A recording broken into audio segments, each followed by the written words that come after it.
Kita akan ambil dan buka amplop pertanyaan sesuai dengan undian dan silakan amplopnya masih tersegel. Kami ingatkan kembali, mohon disimak baik-baik karena kami hanya akan membacakan pertanyaan satu kali. Pertanyaan untuk calon wakil presiden nomor urut 2, Bapak Gibran Rakabuming Raka. Untuk subtema keuangan, pajak, pengelolaan APBN dan APBD. Hanya sepertiga APBN yang dapat digunakan untuk membiayai pembangunan. Padahal janji kerja program paslon memerlukan biaya tinggi. Pertanyaannya, mana yang menjadi pilihan prioritas anggaran? Pembangunan infrastruktur fisik atau pembangunan kualitas SDM dan ekonomi rakyat? Waktu Bapak untuk menjawab 2 menit, kita mulai ketika Bapak mulai berbicara. Baik, terima kasih. Tidak semuanya harus menggunakan APBN. Contoh IKN, banyak yang gagal paham. Tidak 100% pembangunan IKN itu menggunakan APBN. Yang digunakan hanya 20%. Sisanya adalah investasi dari swasta dan investasi dari luar negeri. Ini yang banyak yang gagal paham. Lalu kita mengacu ke pertanyaan, infrastruktur fisik atau SDM, dua-duanya penting. Dan dua-duanya harus dijalankan secara paralel. Karena sekali lagi, untuk menuju Indonesia emas dibutuhkan generasi emas. Kita butuh future talents yang menguasai future skills.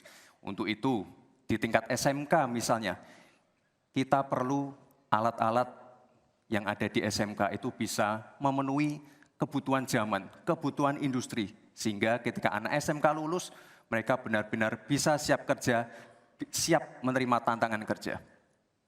Lalu, untuk fisik, tidak selalu harus dari APBN, sekali lagi. Bisa kolaborasi, misalnya dengan swasta, dengan CSR. Jadi tidak semuanya harus dibebani oleh APBN. Lalu apa PR kita ke depan? PR kita ke depan harus bisa menambah penerimaan negara.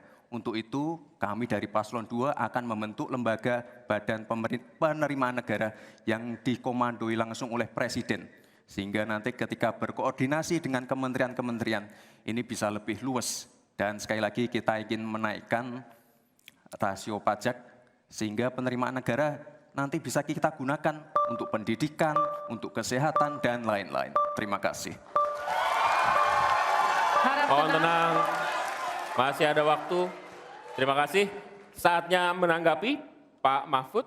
Waktu Anda 1 menit dimulai dari Anda menyampaikannya. Mas Gibran, saya sangat tertarik tentang IKN dan itu bagus. Harus kita laksanakan sebagai warisan dari Pak Jokowi. Tapi tadi saya tergelitik anggaran untuk IKN itu hanya 20% dari APBN dan sisanya dari investor. Sejauh yang kita baca, sampai sekarang belum ada satupun investor yang masuk ke sana. Coba kalau ada sebutkan. Kalau ada sebutkan misalnya 2 atau 1 gitu, investor mana yang sudah masuk ke sana. Yang saya dengar justru ada ratusan ribu hektar tanah sudah dikuasai oleh pengusaha-pengusaha tertentu sekarang ini. Nah, saya setuju ke depannya itu agar mengundang investor, IKN harus diteruskan tetapi pendanaannya harus sesuai dengan tujuan semula. Bahwa itu sebenarnya mengundang investor. Tapi sekarang ini yang sudah jadi itu semuanya dari APBN. Sehingga memang diperlukan langkah-langkah perbaikan agar warisan baik Presiden Jokowi ini bisa kita lanjutkan.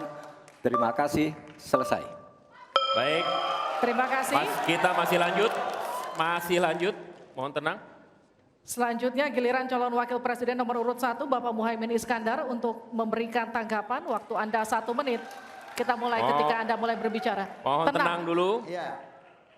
Saya baru tahu kalau boleh di sini juga. Supaya lebih dekat sama panelis. Bisa mulai.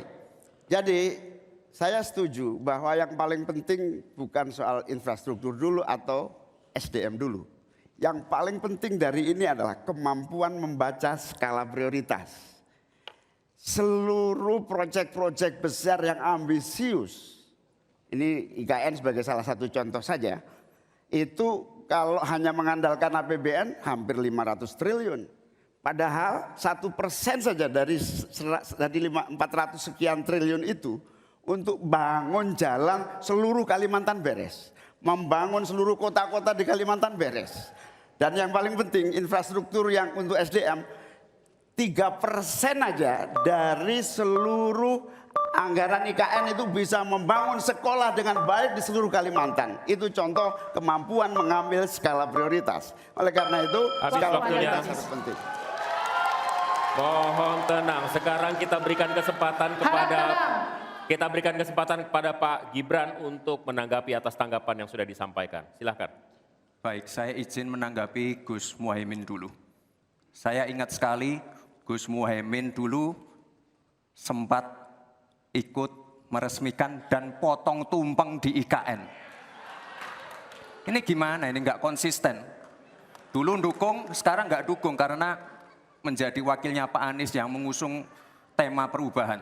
Sekali lagi Gus, mohon maaf, IKN ini bukan hanya membangun bangunan pemerintah, tapi juga sebagai simbol pemerataan pembangunan di Indonesia, sebagai simbol transformasi pembangunan di Indonesia. Dan untuk menanggapi Prof. Mahfud, Prof, mungkin nanti setelah pulang dari debat bisa di Google, sudah banyak yang masuk. Mayapada, Agung Sedayu. Dan nanti akan tambah lagi mungkin setelah Pilpres, karena mereka pasti akan wait and see melihat stabilitas politik di Indonesia. Terima kasih Prof. Baik, silakan berikan apresiasi dan aplaus dulu deh. Biar semangat semua. 1, 2, 3 pendukung-pendukungnya silakan bersemangat memberikan apresiasi.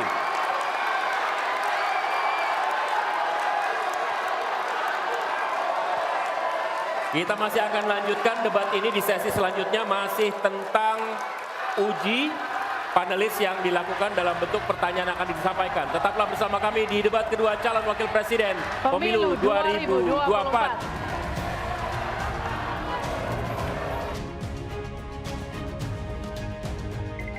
RT, nama saya udah terdaftar belum sebagai pemilih? Cek dulu, dicek dptonline.com. Oke. Ya, ganti halo. orang. Tadi cantik, sekarang cintuk. Iya. Oke, kita langsung beberapa teman-teman yang dari Zoom ini dari IPP. PPI, dari teman-teman PPI. Dari teman-teman PPI. Kita langsung aja meminta tanggapan dari yang pertama dari Mas Karimudin untuk debat tadi. Ada perbedaan substansi terkait dengan metode terkait dengan peningkatan itu. Yang pertama kalau misalnya dari Pak Gibran itu lebih mengedepankan terkait dengan keberlanjutan kan, keberlanjutan dengan apa yang telah dilakukan oleh ayahnya sebagai presiden saat ini. Kemudian terkait dengan Pak Mahfud, dia agak sedikit mundur karena melihat bahwa untuk tumbuhnya ekonomi itu sumber penghambatnya itu adalah korupsi, para koruptor ini. Itu yang kedua. Terus yang ketiga, terkait dengan Muhaimin ini, dia agak, memang agak berbeda, namanya juga perubahan kan. Dia agak berbeda, jadi, karena kan dia perubahan dan perbaikan. Tapi, dia agak ketemu sama Pak Mahfud terkait dengan regulatif gitu. Jadi, Pak Muhaimin juga menganggap bahwa sumber persoalannya juga adalah, salah satunya adalah regulasinya. Oleh karena itu, dia ingin, ketika misalnya dia ingin memperbaiki regulasi yang menghambat pertumbuhan ekonomi tersebut gitu. Nah itu yang sesi pertama tadi. Terkait dengan sesi kedua, menarik dari ketiga calon ini, itu yang pertama adalah Pak Mahfud terkait dengan infrastruktur. Dia menjawab bahwa ada 3 hal yang terpenting dalam infrastruktur, bukan hanya sekedar fisik, tapi juga terkait dengan hukum dan digitalisasi gitu. Terus yang kedua adalah Pak Muhaimin ditanyakan juga terkait dengan investasi, ya kan? Dia juga menuntut tentang bahwa kalau berbicara investasi yang harus dipastikan itu kepastian hukumnya gitu. Kemudian dikritikkan sama Pak Mahfud, gimana kalau lapangannya seperti ini dan seperti ini gitu. Gimana cara menyelesaikan persoalan tersebut. Sedangkan faktanya seperti ini gitu. Nah itu juga PR juga buat Pak Muhaimin mungkin ya. Terus kemudian Pak Gibran terkait dengan APBN, ketika ditanyakan tentang APBN, saya agak terganggu dengan kenaikan rasio pajak gitu ke depannya. Jadi saya bayangkan kalau misalnya Pak Gibran jadi presiden ini bukannya malah apa ya, tapi pajak makin naik. Jadi mohon maaf ya bahasa kasarnya memeras masyarakat gitu. Seperti itu. Itu yang terima kasih. saya yang saya mau tanggapi terkait debat ini. Makasih. Oke, terima kasih Mas Taha. Nah, itu tadi tanggapannya dari teman-teman PPI itu Mas, dari Mas Taha. Ya. Nah, tapi kalau misalnya dari Mas Wafa sendiri, tanggapannya gimana nih? Dari debat tadi tuh. Iya, dari pemetaan Mas Taha tadi sudah cukup representatif ya. Artinya Mas Gibran kan fokus pada kelanjutan, ya kan. Termasuk tadi ketika berbicara IKN untuk melanjutkan proyek IKN. Tapi tadi direspon dengan menarik juga oleh Gus Imin. Berapa persen dari APBN untuk pembangunan IKN itu ketika dialokasikan ke Kalimantan juga, itu bisa untuk jauh lebih banyak rumah dan jalan dan sekolah gitu kan. Ya, Nah, ada ini, hasil lain ya. Iya, nah ini pasti usaha dari untuk mereka tidak mengalienasi voters dari Kalimantan. Karena jangan sampai nanti message-nya mereka tidak ingin melanjutkan IKN, tapi kesannya jadi tidak ingin memajukan Kalimantan, ya kan? Makanya didisperse ke uang itu harusnya bisa dipakai untuk membangun jalan, sekolah dan lain-lain di Kalimantan gitu. Itu menarik sih.